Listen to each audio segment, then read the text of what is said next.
శివాయ గురవే నమః. పిల్లలు, ఈరోజు మనం మహాభారతం నుండి ఒక మంచి కథను తెలుసుకుందామా? చెప్తాను వినండి. మహాభారతంలో మనందరికీ ధృతరాష్ట్రుడు తెలుసు కదా! ఈ ధృతరాష్ట్రుడికి మరియు ఒక సేవకురాలికి పుట్టిన అబ్బాయి పేరు యుయుత్సుడు.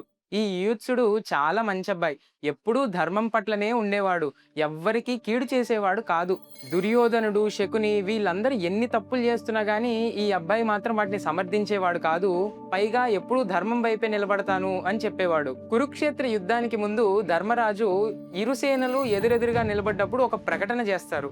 ఏమని అంటే, ధర్మం నా వైపు ఉంది అనుకునే వాళ్ళు ఇప్పటికైనా పాండవ సేనలోకి చేరవచ్చు. లేదు, ధర్మం కౌరవుల వైపు ఉంది అనేవారు ఇక్కడి నుండైనా కౌరవుల వైపు వెళ్ళిపోవచ్చు అని ఒక ప్రకటన చేస్తారు.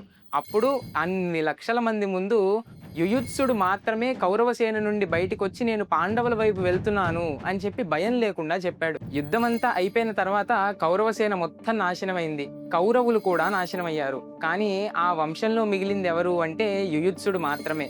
ఎందుకు అంటే తను తీసుకున్నటువంటి నిర్ణయం వల్ల. యుయుత్సుడికున్న ధర్మ నిబద్ధతను చూసి ధర్మరాజు ఒక పని చేశారు. ఏమిటది అంటే, హస్తినాపుర రాజ్యం పర్యవేక్షణలో పెట్టే బాధ్యతను మరియు పరీక్షిత్ మహారాజుకి మార్గనిర్దేశం చేసే బాధ్యతను యుయుత్సుడికి ధర్మరాజు అప్పజెప్పారు.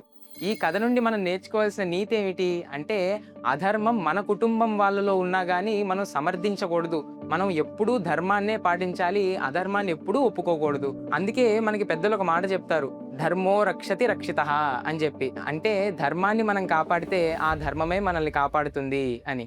జై గురుదత్త.